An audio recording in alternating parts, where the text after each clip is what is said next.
După ziua epuizantă de ieri, urcuși pe vânătoarea lui Buteanu, până la marmote, ploaie torențială, intervenție în accidentul rutier, astăzi ne răsfățăm cu o repriză totală de odihnă la refugiul Fereastra Zmeii, situat în căldarea glaciară a Arpășelului.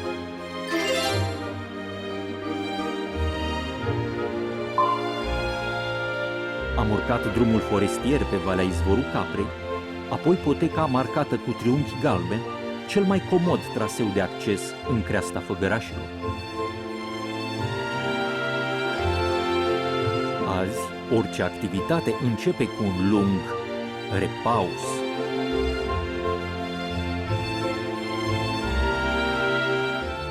Vezi că erau pe aici pe sus, de am trimis la tine. Dacă căpușe aduc ciobanii pe aici, căpușe nu cred. Nu aduc. Nu aduc și nu trăiesc pentru că nu sunt ființe ca să aibă ce să hrăni. Da, nu se pot adapta aici. Acum sunt ființe cu care se hrănesc. Da, iată-ne. Ora de odihnă. Foarte tare. Asta rău. este dormitorul. Aici e locul lui Marius. Aici o să doarmă el. Asta e sacul lui de dormit. Și ăsta e izoprenul lui. Jos este echipa TVR și sus salvamontul. Salvamontul totdeauna la înălțime. Bineînțeles, La altitudine. ca de obicei. Finte, bețe. Într-o ordine foarte ordonată. Alimentele trebuie agățate, deoarece vin niște șoareci de ăștia de câmp. Care se numesc pârci și care sunt foarte, foarte frumoși și foarte drăguți. Și pe urmă ne lasă fără mâncare. Ne mai lasă și nouă ceva, că nu poate să mănânce nici atâta. Ionuț are un aparat foto care filmează high definition. Reținem și poate folosim.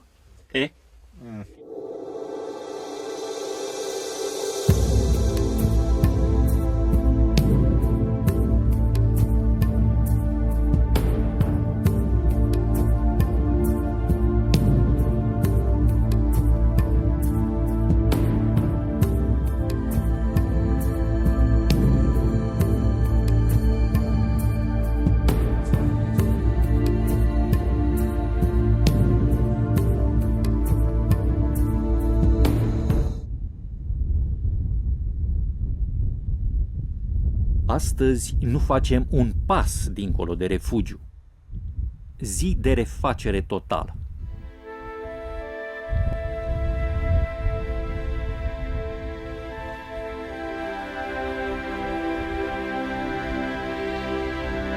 Avem de aici o excelentă perspectivă asupra crestei Arpășelului, ce pornește de sub vârfurile înfrățite vânătoarea lui Buteanu, Capra, până la muchia nordică Albota.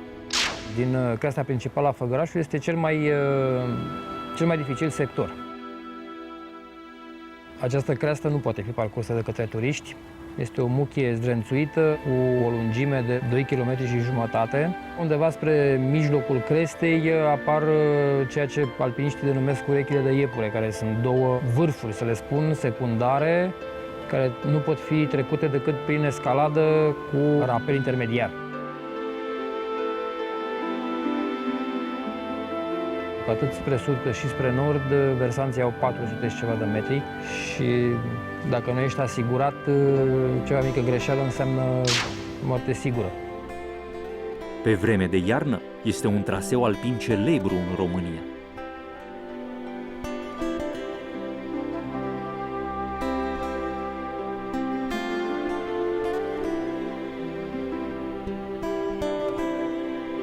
Aceasta este Fereastra Zmeilor, de unde vine și numele refugiului. Mâine vom trece pe acolo.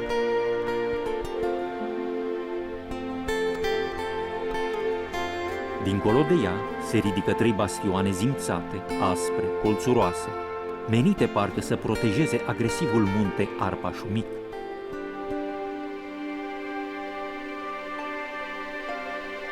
Este porțiunea numită La 3 pași de moarte, care ne invită să-i călcăm pragul.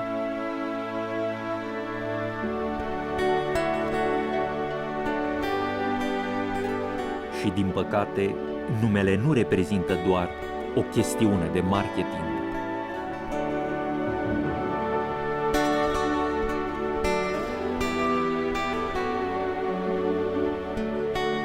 Când ajungi aici, îți vin în minte, fără să vrei, oamenii dragi care au dispărut prematur de lângă tine, răpuși de tot mai perfidele boli ale vieții moderne.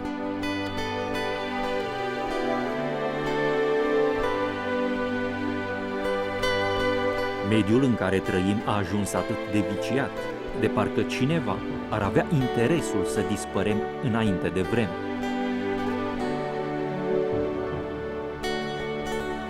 Să fim mereu pretutindeni la 3 pași de moarte.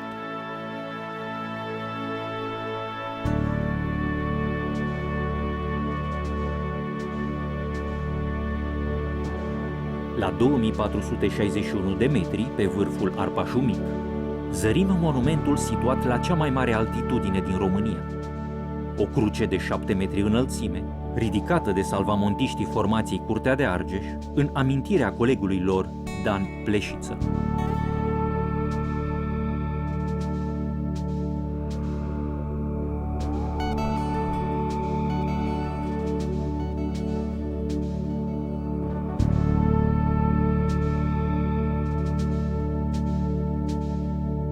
Revenim la reședința noastră de vară. Refugiul Fereastra Zmeilor a fost finalizat în 1986.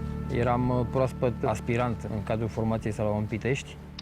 Primele lucruri serioase pe care le-am început cu salvamontul au fost cărarea de pietriș, de scândură, profile, corniere și așa mai departe. După ce am montat priciurile, primii turiști au fost 6 nemți, care erau foarte încântați că nu trebuie să-și pună cortul, mai ales că începuse o burniță ușoară.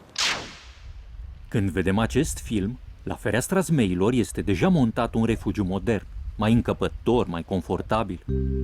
Are panouri solare de la care se pot încărca telefonul și GPS-ul, folosind încărcătorul de automobil.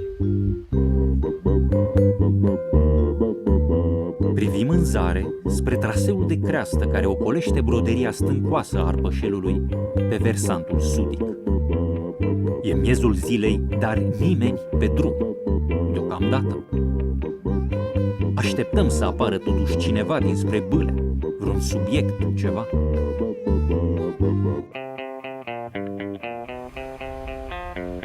Tot așteptând, ni se lungesc urechile de foame. Iulian, hai că e gata supa. De care? Fideluțe de vacă. Dragoș e montaniardul ideal. Mănâncă o dată la 3 zile. Azi mănâncă. În episodul 9 am avut lecție de geografie. Acum de alimentație sănătoasă. Cum e, Marius? Pune niște iurile, puteți de la tine? Cum e supa, Marius? E bună, dar uite, nu mi-a pus și mie iurdarea concentrat. Mai concentrat pe praf de la birou. Da, unde mai e praf? Iulian, dă și mie niște praf din ăla.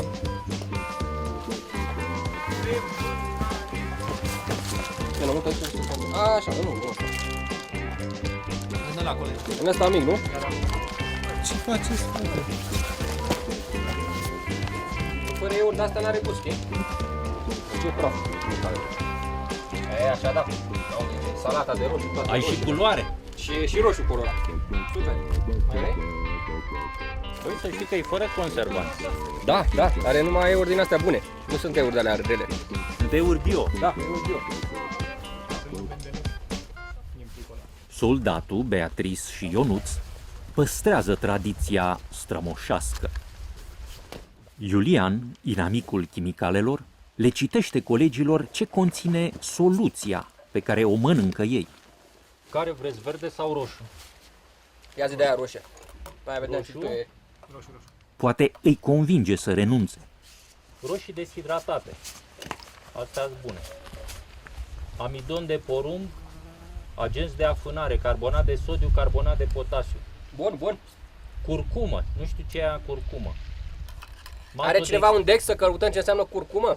Intră pe net. Maltodextrină din cartof, monosodiu glutamat, inozinat și guanilat de disodiu. Astea două cred că cele mai tari. Deci inozinat și guanilat de disodiu. Dragoș, cred că la tine a intrat mai mult iozina din asta, că la mine te mai Tu ți-ai pus primul. Acid citric, lactoză, colorant, extract de ardei și ulei de măsline. Băi, are ulei de măsline. Deci e foarte bună. Că e sănătos? Singurul produs natural la acolo. Dar le puteți amesteca, adică și verde și roșu. Asta amestecat ea. Păi așa am și făcut. E brici. Băi, vine cineva după noi, dar nu e pe potelcă. Îi vedeți? Dacă tu Avantajul că sunt ușoare. Eu nu mănânc așa ceva. zic că trebuie să mai vină. În libertate evit. Poate în alte condiții. A se depozita la loc uscat și răcoros. Poftă bună. Adică în refugiu, cum ar veni. Deci noi aici avem cea mai naturală Mâncare, mâncare. Niște slană, Cu slană, cu cașcavale, aia, cine știe, vezi? ceapă niște roșie, ceapă Cașcavalul. și niște cașcaval afumat Așa da. argeșan, pur Păi noi de argeșan. ce- Păi noi de ce n-am să lăsat să cărăm chimicale atunci? Și țuica argeșană unde e? Nu bem în timpul Am serviciului băut de patrulare. Și la ce oră se termină serviciul de patrulare? Duminică la ora 24. Deci mai avem doar 5 zile. Nu știu în cașcavalul, te rog. De ce vrei să te faci salvamontist? De ce vreau? Nu e un motiv anume. Inițial a fost din curiozitate. Am vrut să văd cum e, am venit, am văzut și sunt aici. Ce te atrage? Peisajul, totodată vin din pasiune mai mult. Cum, după 10 zile state în munte, vreau acasă, după 2 zile state acasă, vreau la munte, deci mult mai mare pasiunea decât... Și iarna? Iarna este o altă poveste, este mult mai periculos, viscol, frig, umezeală, pericol de avalanșe, dar totodată peisajul este mult mai frumos iarna decât vara.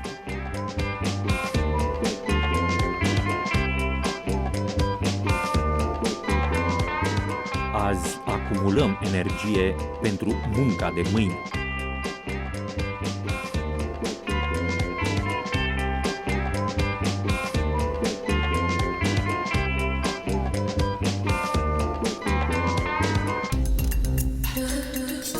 Tinerii zăriți mai devreme de Marius se apropie de refugiu.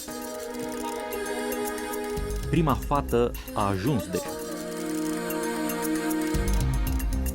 Marius presimte o filmare și pregătește marmota, cum îi se spune microfonului cu protecție de vânt.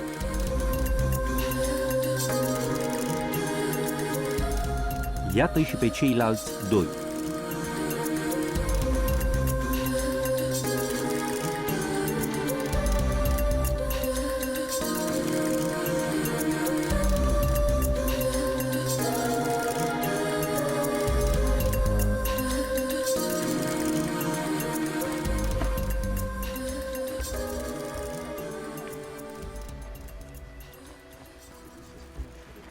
Hello. Hello. Hello. How are you? Fine. Where are you from? From Poland. We are Monika's friends. Yeah, that. And you have come from? From Warsaw, but my home No, here. from Balea. Balea. Yes. And she's Monica, you are Anna. Anna, and your friend? Paul. Paul. Great. Nice Took weather. some time. I think it'd be better to stay inside because it will rain, and after rain you can Yes. put We a tent. will put up our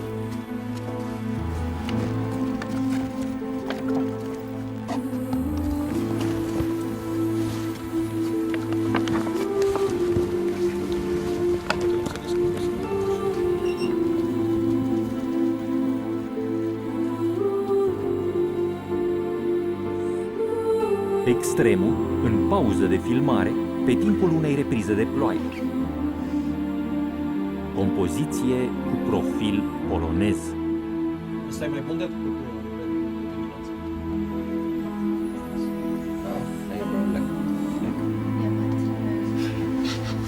Shooting Marmont. Farmecul și pozele lui Marius consolidează prietenia româno-polonă. În Dragoș. And before the rain. Before the set. Aparatul foto al lui Ionuț dă rezultate excelente. Îmi place aparatul ăsta. Arată senzațional. E vreo 12-14 milioane. Și nici nu pot. Fiind atât de mic și de ușor, stârnește interesul Yes. extremului, stăpânul imaginilor. Dar poți să faci zoom cu el în timp ce filmezi? Poate și ea. Super tare. De ce mai vin cu camera aia de 5 kg când poți să vin cu unul de ăsta? Filmează HD? Iulian! Și trepid era mai ușor pentru de asta. Deci eu... De ce am venit cu camera aia? Că uite, Ionuț are un aparat mult mai mic și la fel de performant. Aia nu știm încă. Ba da, poți să iei filmele, n-auzi că filmează HD? Știu, păi o să le iau, dar îl vedem când ajungem la locul faptei. Da.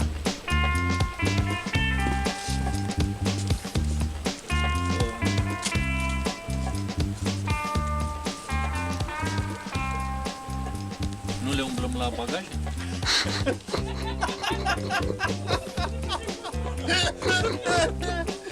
Au plecat.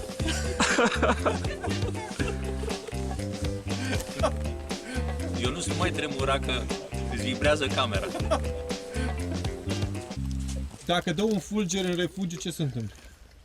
Cușca lui Faraday. Te crezi că ești ca în mașină? Păi da, dar ai legătură la pământ, că ai fiare lângă tine. Stai pe tot lemn. felul de chestii. Ai și izolator de la. Vedem la noapte. O să ne zguduie definitiv. E remediabil.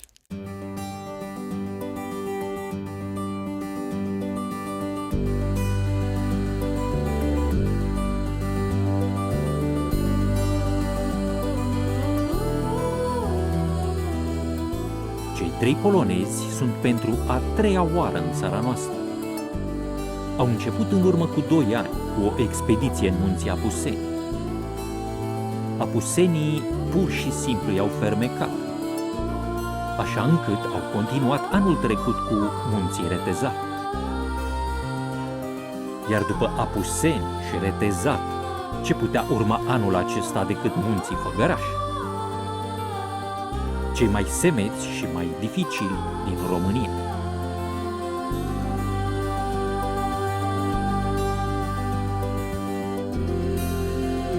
Îi invităm pe oaspeții polonezi la o întâlnire bilaterală. It may be scary here, right?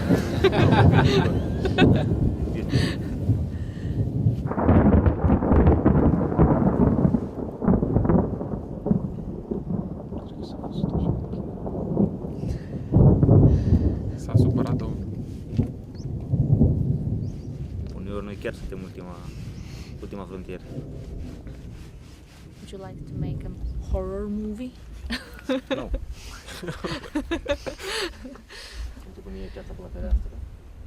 Vremea instabilă nu aduce doar ploaie, ci și eterna controversă montană Ceață-Nor. Nu te văd bine cu marmota. Cu mâna cu ea așa. No, you're not a little girl. Is this fog or is it fog?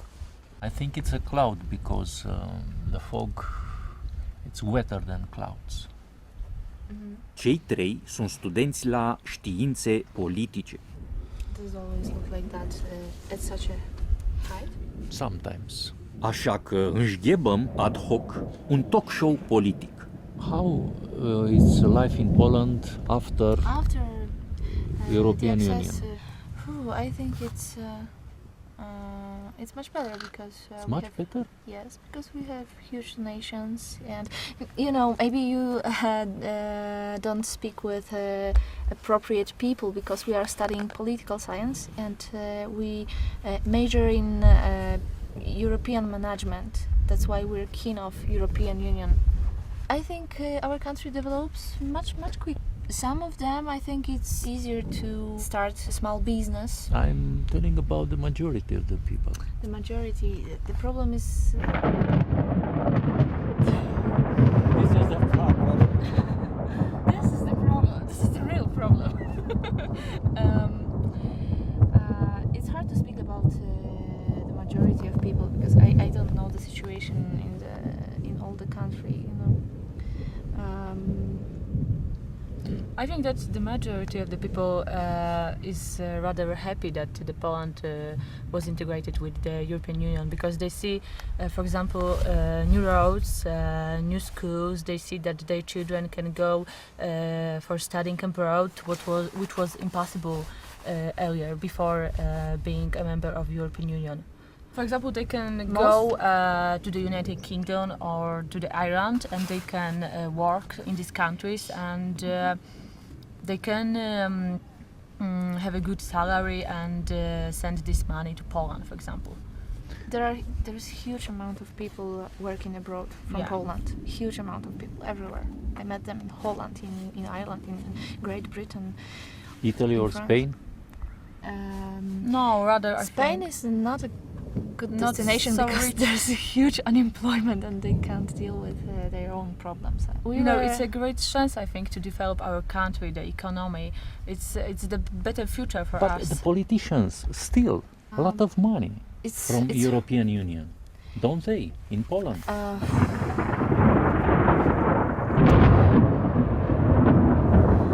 I think it's harder to steal money from European Union than to steal money from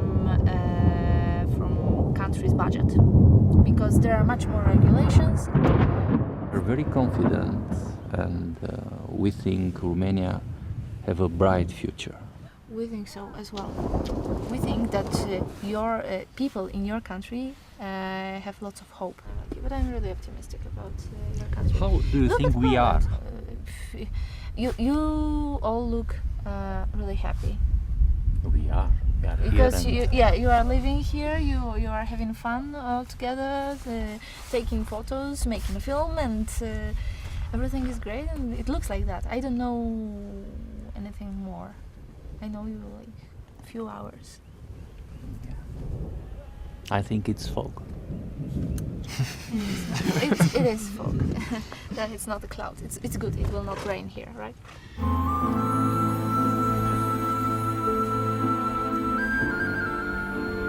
Peste ani, când vor trudi pentru binele Poloniei și al Uniunii Europene, Agnieszka și colegii ei vor păstra nostalgia întâlnirii cu grandoarea și maestatea munților Făgăraș.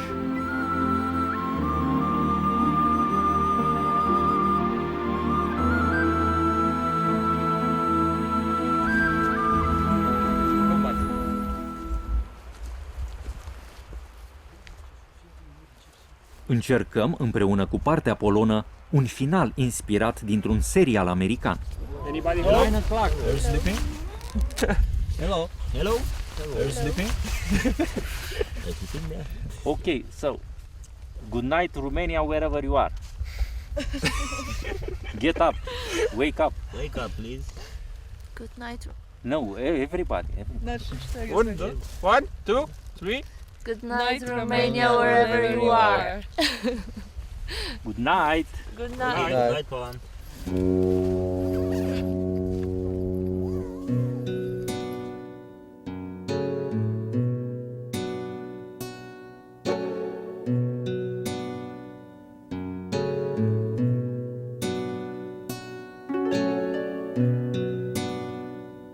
Oaspeții noștri dorm de mult.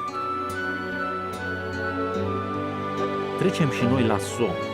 Mâine vom avea o zi grea. Extremul, mai nou pe munte, are probleme cu praful de pe izopren. Extreme? Vezi că poate au loc la cor, că de obicei în cor de 2 intră 3. Corect. Și-au cor mare, ciucă.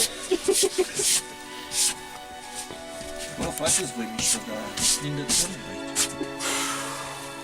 Mă, că e bine. Convin. Fac și eu așa la Să destindă atmosfera. Să fim optimiști. A fost o excelentă zi de odihnă. Genunchi reparați, ceva soare, polonezi simpatici. Acum ne mai trebuie doar un somn fără vise.